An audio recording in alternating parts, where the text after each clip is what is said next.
Good morning, everyone. The part third of the chapter Chemistry in Everyday Life is Chemicals in Food. Chemicals are added to food in order to preserve them and for adding the nutritive value in the food. If we want to add the nutritive value or if we want to make the food more nutritious, so for that purpose we have also used some chemicals. So, according to the this topic, the food additive, the main category of the food additives are, the first is food color. Sometimes we add the food color in many preparations or in many items to make the food more attractive. The first is this one. Second is the flavor and the sweeteners. Sometimes if we want to enhance the flavor, that is the flavor. If we want to enhance the flavor of the food, we add the chemicals. If we want to make any special kind of a taste in the food, we add, for that purpose we add the chemicals. Sometimes the chemicals are also added in the form of the antioxidants, or sometimes we use it as a preservative, or sometimes if we want to increase the nutritive value of the food, we add certain supplements such as the minerals, for example mineral, vitamins, amino acid. So today the use of the chemical in the food is very common, and we use the chemical in the food to enhance their many values, like their nutritive value, to impart the color, flavor, sweetness. Sometimes we use the stabilizing agent, such as in case of the ice creams also. Now under this category, the first use of chemical in the food as a artificial sweetening agent.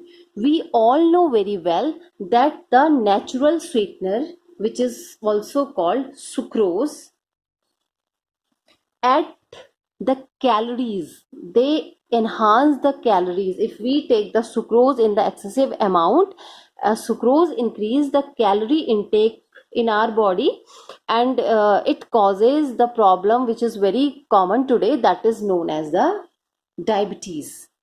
So that is diabetes.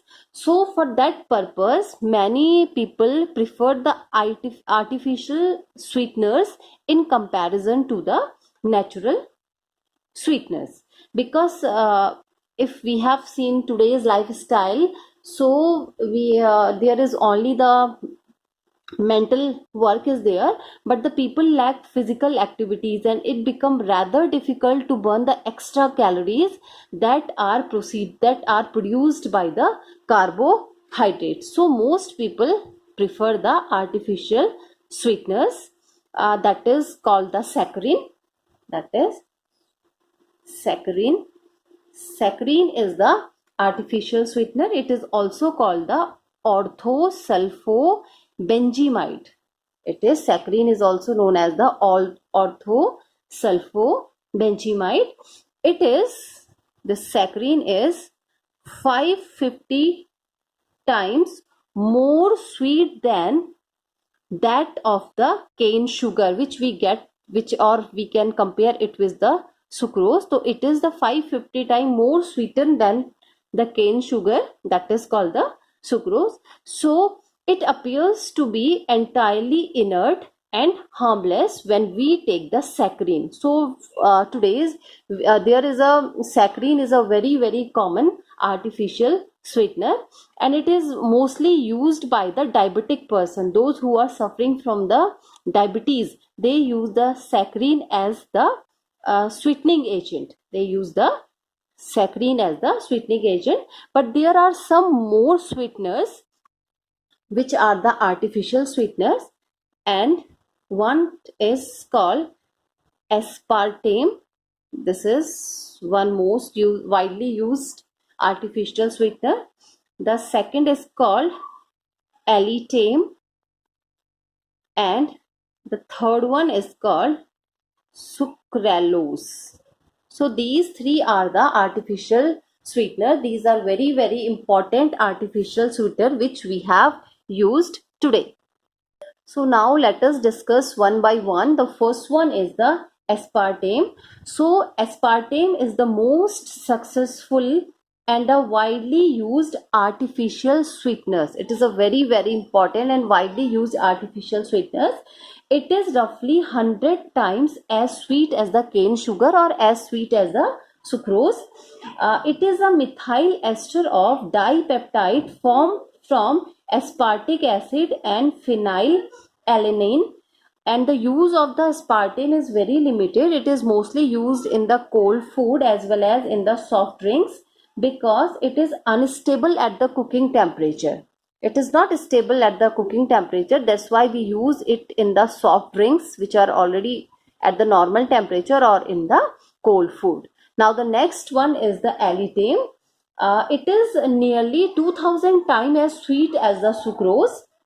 Its appearance and the taste, the appearance and the taste of the aspartame are like sugar, and it is stable at cooking temperature.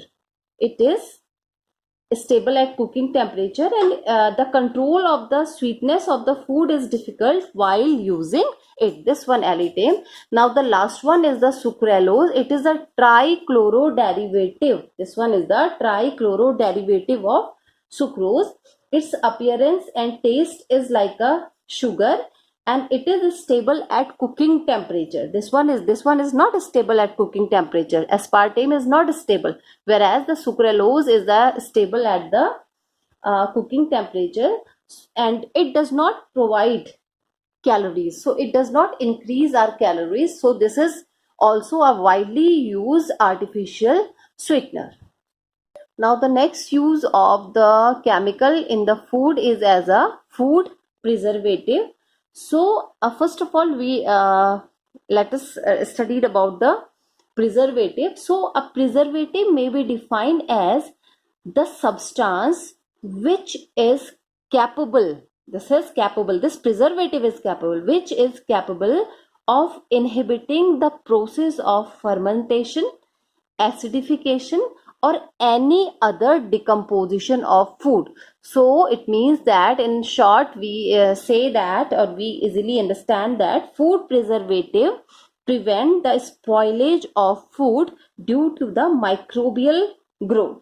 So there are many food preservative, but most commonly used food preservative are: first is the table salt. Sugar is also act as a food preservative, vegetable oil which we used in the pickles, and one chemical is there, that is the sodium benzoate, that is C6H5COONA. This one is a very important food preservative, and sometimes we use the salt of propionic acid as a food preservative. So these preservative, the work of these preservative is to prevent the spoilage of food due to the microbial growth. Now the next topic of the chapter is the cleansing agent. So in this section we have studied about the detergent. So we all know very well that two type of detergent are used for the cleansing agent, and these cleansing agent are: one is the soap and second one is the synthetic detergents. One is the soap and another one is the synthetic detergent. So these improve when we add the soap and the detergent to the water. So these improve the cleansing property of the water. They enhance the cleansing property of the water, and these help in removal of the fat which bind other material to the fabric or the skin. So let us discuss about the soap and the detergent one by one. First of all, we have studied about the soap. So soaps are the sodium or potassium salt of the fatty acid. And for example, if we have one example is C17H35COOH. This is stearic acid. So we can say that Soap are the sodium or potassium salt of the fatty acid, such as the stearic acid. The potassium salt of these acid are called soft soap or the toilet soap, while the corresponding while the corresponding sodium salt are regarded as the hard soap or the washing soap. So potassium salt is called the soap salt, that is soft soap, sorry, whereas the sodium salt is regarded as the hard or the washing soap. So we can say that soaps are the sodium or potassium salt of the higher fatty acids. Now, the soaps are the detergent used since long. So, these soaps used for the cleansing purpose are the sodium or the potassium salt of the long chain fatty acids. And the long chain fatty acids are like the stearic acid, oleic acid, and the palmitic acid.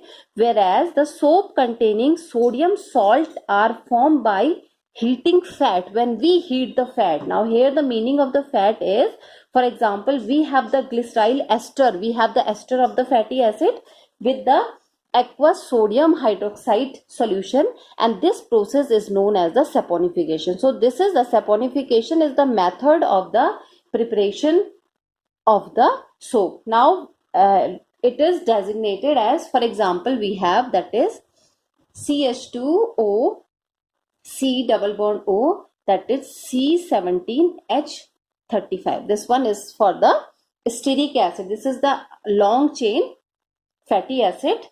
Now here CH, again here CH2O, that is O, again C double bond O, here C double bond O, here C17H35, and this one is also C17H35. So it is known as the glyceryl. This is glyceryl ester of stearic acid, and this is a fat. When this fat is treated with sodium hydroxide, or it is heated with the aqueous solution of the sodium hydroxide, we get C17H35. How many? 1, 2, 3. So 3 C17H35 COONA. C17H35 COONA, and this is known as the sodium stearate. And plus we get glycerol as a byproduct, CH2OH, CHOH, here CH2OH. This is called the glycerol. And this whole method for the preparation of the soap is known as the saponification. Now the next heading is the types of soaps. So there are many types of soaps. Among them, the first one is the toilet soap. So in toilet soaps, the oil of better quality are used, and the alkali is, here we use the alkali is potassium hydroxide. Color and perfumes are added to make these soaps more attractive. So we use the fragrance in these soaps. Now the second is the medicated soap. It is clear from the name that the substances of the medicinal values are added in the soap. In this category, the deodorant is the example of this category. In some soaps, deodorants, we have also used the deodorants to make their value, medicated value, to improve their medicated value. Now the third one is the shaving soaps. We all know very well that in this shaving soap, there is, when we use the shaving soap, so it causes a great lather, it causes a great foam. So the glycerol is added in a small amount. In these soaps, the glycerol is added, so they become the sticky. These are the sticky. When we apply these in the face, so these become sticky because of the presence of the glycerol, and they does not dry quickly. A gum known as a rosin. Rosin is a gum. In these soaps, we use a gum which is called the rosin, is added in their manufacture process. It forms sodium rosinate which lathers well. When this gum rosin is come in contact with the soap, so it form a particular type of a chemical or particular type of a product which is called sodium rosinate. And because of this sodium rosinate, we get much leather means foam.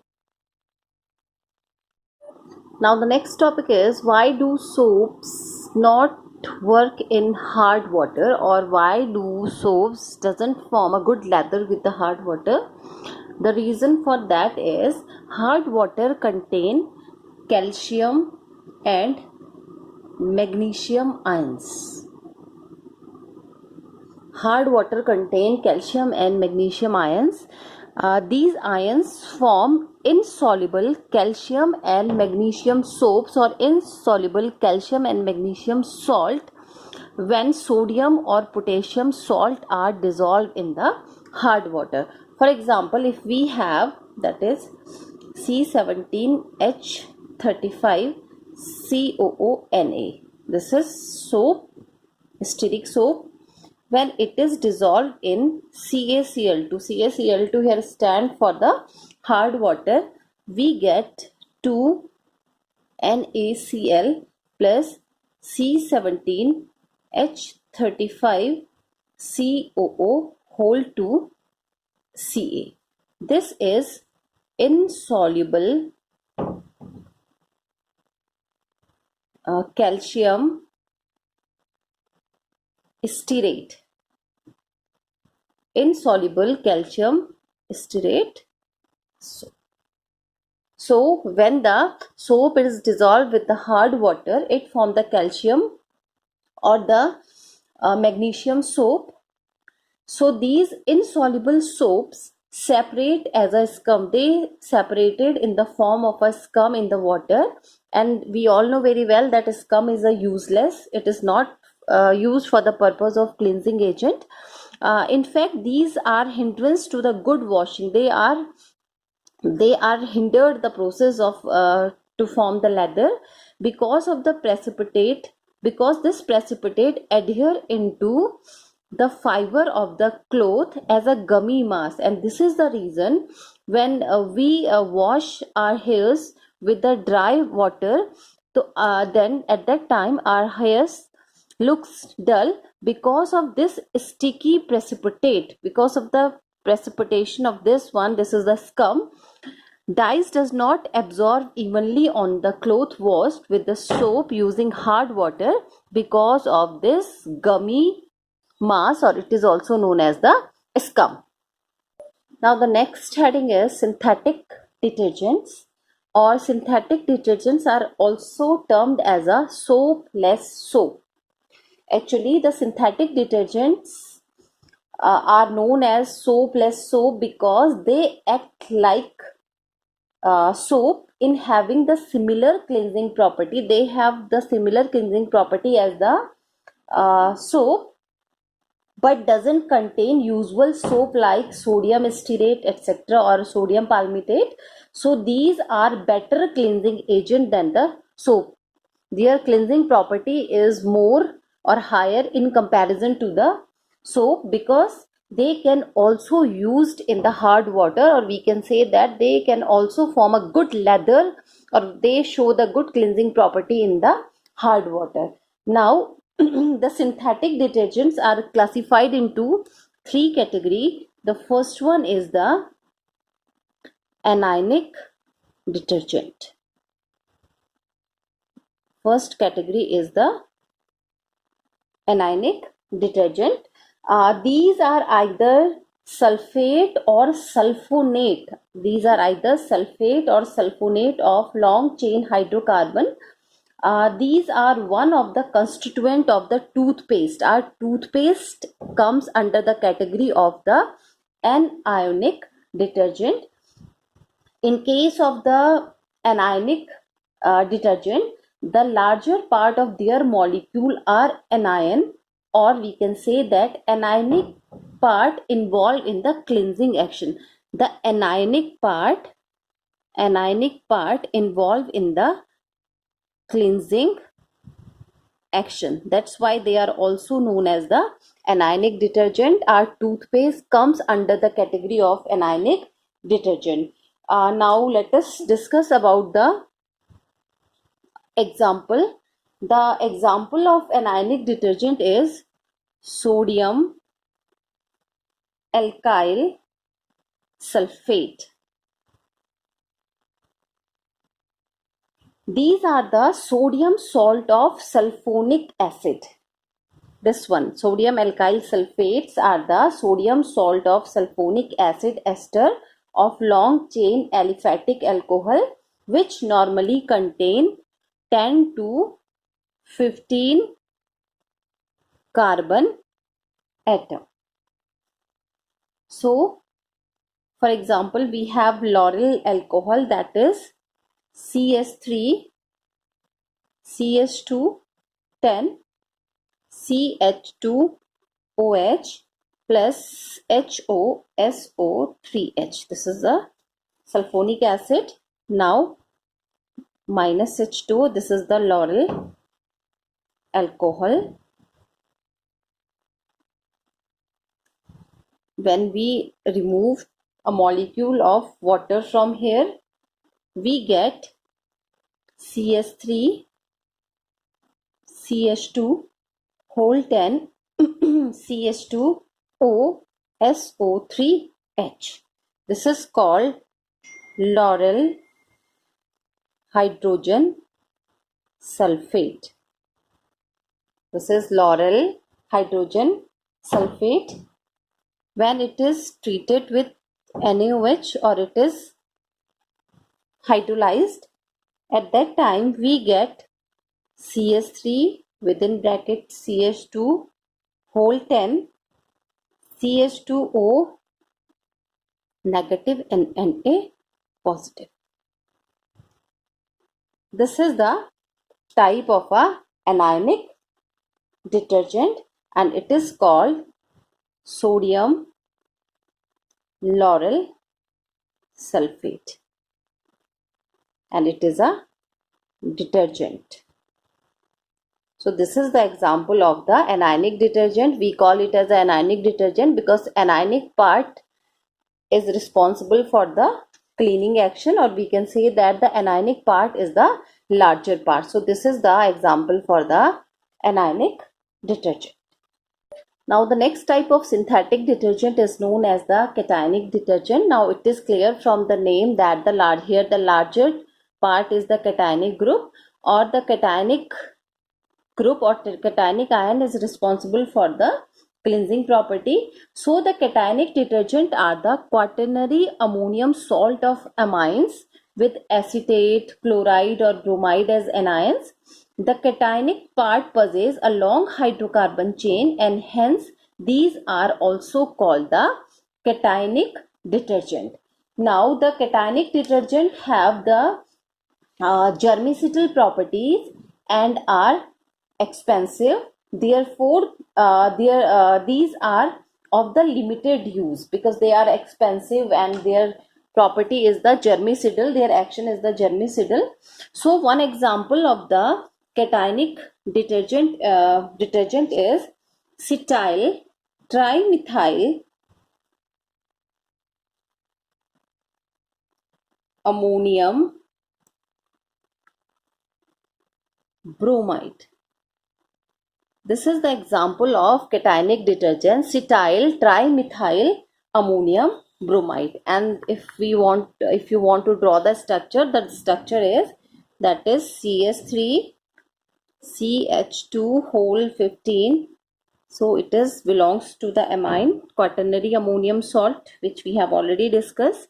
That CS3, here again CS3 and this is Br minus, and this one is plus. This is the structure for the cetyl trimethyl ammonium bromide, and it is used in the preparation of hair conditioner.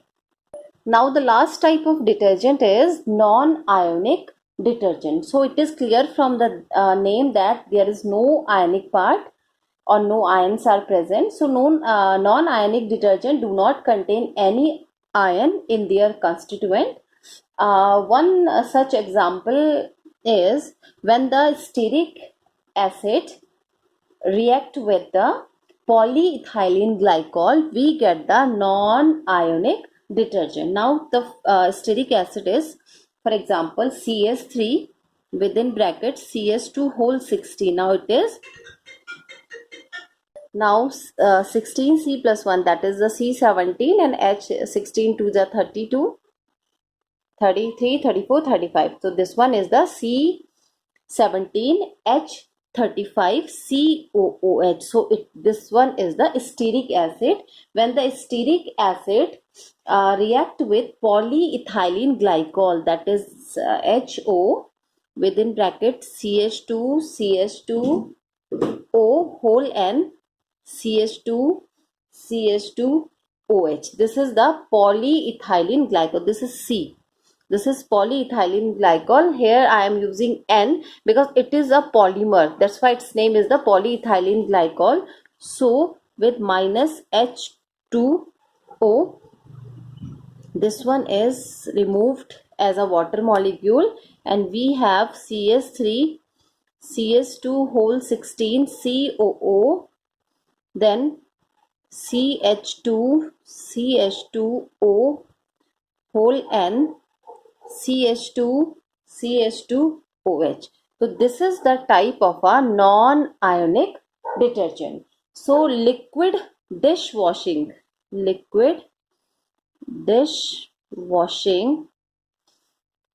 detergent are non-ionic type, and the mechanism of the cleansing action of this type of detergent is same as that of the soap. These also remove greases and oil by the formation of the micelle. Main problem that appear in the use of the detergent is that if their hydrocarbon chain is highly branched, then bacteria cannot be degraded easily.